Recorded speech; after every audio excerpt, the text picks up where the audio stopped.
Europe 1, 16h, 18h. On marche sur la tête. Cyril Hanouna. Toi, tu risques rien. Hein. Ouais. Merci d'être avec nous sur Europe 1. Merci beaucoup. On est bien, hein, 16h33.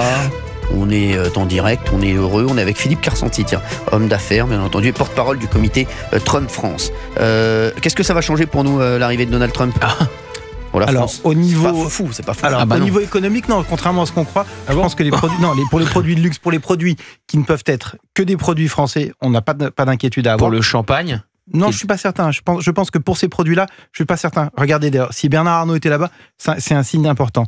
Maintenant, en revanche, l'agriculture, ça sera, tout se négociera. Maintenant, en revanche, qui est une chose très importante, au niveau de tout ce qui est sociétal, tout ce qui est wokisme, tous ces délires, c'est-à-dire tous les pro-Hamas, tous les pro-Hezbollah, tous les pro-trans, toutes ces histoires-là qui ont pourri la société française. Il va les mater aux États-Unis, nous, on les toujours. Il y aura un impact. Pro-Hamas et pro-trans dans la même phrase, ça fait quand même mal aux oreilles. Il y en a. Et pourtant, vous savez, vous avez les queers en Palestine. Et comme il disait, c'est Netanyahou qui disait ça, il disait, c'est comme les poulets pour Kentucky Fried Chicken. En fait, voilà, c'est des gens qui ils savent qu'ils vont se faire massacrer s'ils vont là-bas, mais ils continuent à manifester pour le Hamas. Donc ça, c'est une chose importante. Et en ce qui concerne l'indépendance militaire de l'Europe, c'est très important. En nous disant, armez-vous, défendez-vous vous-même, il nous permet d'obtenir une certaine autonomie. Ce qu'on voit, c'est que Mélanie négocie en direct, les Anglais essaient, les Allemands... Il y a un gars qui vient de revenir. Fabien Lecoeur, il fait sa vie. Il est parti chercher de l'eau à 7 mètres. Il est parti la veille. Excuse-moi, tu peux nous... Il a un statut particulier. Non, on peut pas être trop nombreux à parler. Vous avez remarqué ça? Bien sûr, bah oui. Donc je respecte le temps de parole de chacun. Mais ça, je sais. Là, ça c'est sûr. Par contre, c'est vrai que quand vous n'êtes pas dans le studio, là, c'est la meilleure façon de respecter le temps de parole. Je reviens, donc tout le monde négocie.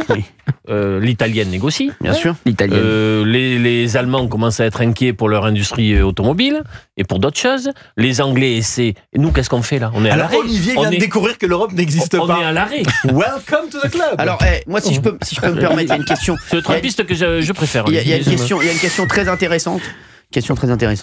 D'une auditrice qui me dit, est-ce que la 5e République est compatible avec un Trump? Et je suis pas sûr. Et c'est ce que je dis à chaque fois. Oui. Je l'ai toujours dit. La 5e République n'est pas compatible avec un mec à la Trump, avec un Trump à la française. Parce que nous ne sommes pas en régime présidentiel, mais semi-présidentiel. Excuse-moi, si la 5e... Non.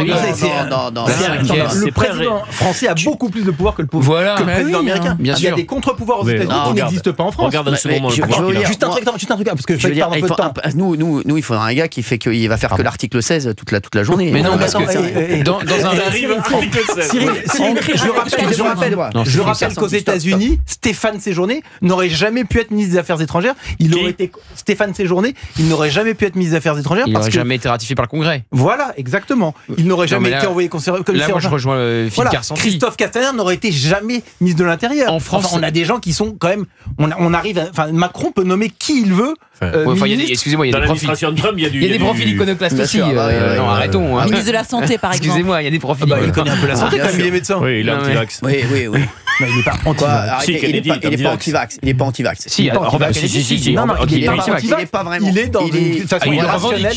Il se pose des questions. Oui, mais ce qu'on n'avait pas le droit de faire sous la période Covid, parce que sur la période Covid, Twitter et Facebook avaient dit on n'a pas le droit de poser des questions. Lui, il pose des questions. On voit bien quand même depuis la période Covid qu'il y a quand même eu pas mal de soucis pour pas mal de gens. Moi aussi, je me pose des questions. Voilà. Mais c'est pas un jugement de valeur de dire tout le monde est vacciné ici. Tout le monde est vacciné. Oui. D'accord. Non, parce que moi, j'ai une chroniqueuse, par exemple, à la télé qui n'est pas vaccinée, qui m'a dit qu'elle a avoué clairement qu'elle n'avait pas fait. C'est Polska, elle a revendiqué, oui, bien sûr. Bien sûr, bah oui. Fabien n'est pas vacciné aussi. Si. Croyez-moi, il faut mieux qu'ils soient vaccinés. Parce que lui, il y avait une toute petite piqûre en fait. Micro-aiguille. Là où je. Non, ça c'est pas permis ça. Très vite, parce qu'on a 3 minutes. Là où je rejoins Philippe Carsanti, on est dans une configuration en France qui n'est pas normale. Mais dans une configuration normale où le président a la majorité absolue à l'Assemblée nationale, il a beaucoup plus de pouvoir que le président américain aux États-Unis. Là, Donald Trump, pourquoi il a aussi autant de pouvoir? Parce qu'il a tout. Il a tout gagné. La Chambre des représentants, le Sénat, l'ensemble. Le Sénat n'est pas trumpisé encore. Sauf que Matt Gaetz, qui devait être ministre de la Justice, il a été obligé de le remplacer parce que certains sénateurs républicains avaient décidé de ne pas voter en sa faveur. Et bon, il a pris. Mais c'est à la marge.